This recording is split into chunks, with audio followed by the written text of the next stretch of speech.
भारत को वर्ष 1947 में ही अंग्रेजों से आज़ादी मिल गई थी और आज़ादी से ठीक 2 वर्ष पहले सुभाष चंद्र बोस गायब हो गए थे। लेकिन सोचिए, ऐसा अगर नहीं होता, यानी अगर सुभाष चंद्र बोस आज़ादी से 2 साल पहले लापता नहीं होते, तो आज की भारत की राजनीति का स्वरूप कैसा होता, उस समय कैसा होता। और पंडित जवाहरलाल नेहरू की जगह अगर आज सुभाष चंद्र बोस हमारे देश के पहले प्रधानमंत्री होते, तो आज का हमारा भारत कैसा होता। सबसे बड़ी बात यह है कि अगर 1947 में नेताजी यहाँ पे होते, तो क्या आज नेहरू आज़ाद भारत के पहले प्रधानमंत्री बन पाते। और क्या गांधी और नेहरू इसलिए नहीं चाहते थे कि सुभाष चंद्र बोस आगे बढ़े, और क्या इसलिए नेताजी इन जैसे नेताओं की आंखों में बहुत चुभते थे। तो आज हम लोग इतिहास के उन पन्नों को पलटेंगे जिनमें धूल जम चुकी है। तो चलिए वीडियो को शुरू करते हैं।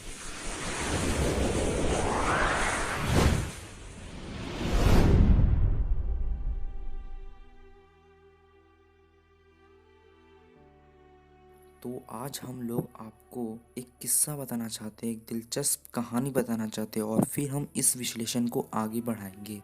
ये किस्सा है वर्ष 1956 का, जब भारत को आज़ादी के पूरे 9 साल बीत चुके थे। उस समय ब्रिटेन के पूर्व प्रधानमंत्री लॉर्ड क्लेमेंट इटली कोलकाता आए थे, जहां उन्होंने पश्चिम बंगाल के उस समय के गवर्नर पीवी चक्रवर्ती से मुलाकात की थी। इस मुलाकात में दोनों के बीच बहुत दिलचस्प बात हुई थी, और वो बातचीत मैं आज आपको बताना चाहता हूँ। इस बातचीत में आज के विश्लेषण का भाव छुपा है। जब भारत 1947 में आज़ाद हुआ था, तो क्लेमेंट इटली ब्रिटेन के उस समय के प्रधानमंत्री थे, और वो 1956 में कोलकाता आए थे उस समय के पश्चिम बंगाल के गवर्नर जस्टिस पीवी चक्रवर्ती से मुलाकात करने के लिए। दोनों के बीच बातचीत हुई कि भारत को आज़ादी कैसे मिली थी, भारत को आज़ादी के महत्वपूर्ण कारण क्या थे।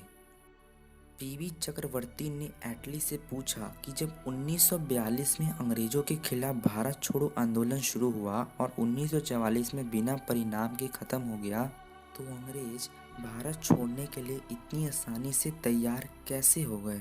और ये आप भी कभी सोचिएगा कि जब 1944 में अंग्रेज़ों ने क्विट इंडिया मूवमेंट को दबा दिया, तो 1944 से 1947 में, यानी कि इन 3 सालों में ऐसा क्या हुआ कि अंग्रेज इतनी आसानी से भारत छोड़ने को मजबूर हो गए।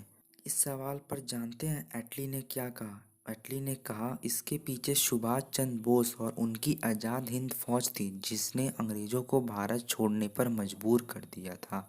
तो इसमें पीवी चक्रवर्ती ने एक सवाल एटली से पूछा। उन्होंने पूछा कि तो भारत की आज़ादी में महात्मा गांधी की क्या भूमिका थी।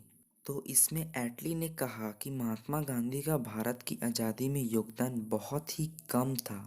ये किस्सा आपको बताता है कि उस समय की भारत की राजनीति ने सुभाष चंद्र बोस के प्रयासों को जानबूझ के कमज़ोर किया, और उनके महत्व को जानबूझकर कम दिखाया गया, और इसलिए उन्हें वो पहचान और वो सम्मान नहीं मिला जिनके वो असली हकदार थे। तो आज हम लोग आपसे ये तो कहना चाहते ही हैं कि वो सम्मान के हकदार तो थे ही, और आज हम आप लोगों से यह भी कहना चाहते हैं कि असल में भारत का पहला प्रधानमंत्री नेताजी सुभाष चंद्र बोस को होना चाहिए था, जवाहरलाल नेहरू को नहीं। लेकिन अगर ऐसा नहीं होता और सुभाष चंद्र बोस भारत की आज़ादी से ठीक 727 दिन पहले, यानी कि 2 साल पहले गायब नहीं होते, तो आज भारत की राजनीति बिल्कुल अलग होती। तो यह कहना भी गलत नहीं होगा कि सुभाष चंद्र बोस को ही भारत का पहला प्रधानमंत्री होना चाहिए था। इसमें आपका क्या विचार है, हमें कमेंट बॉक्स में ज़रूर बताएं।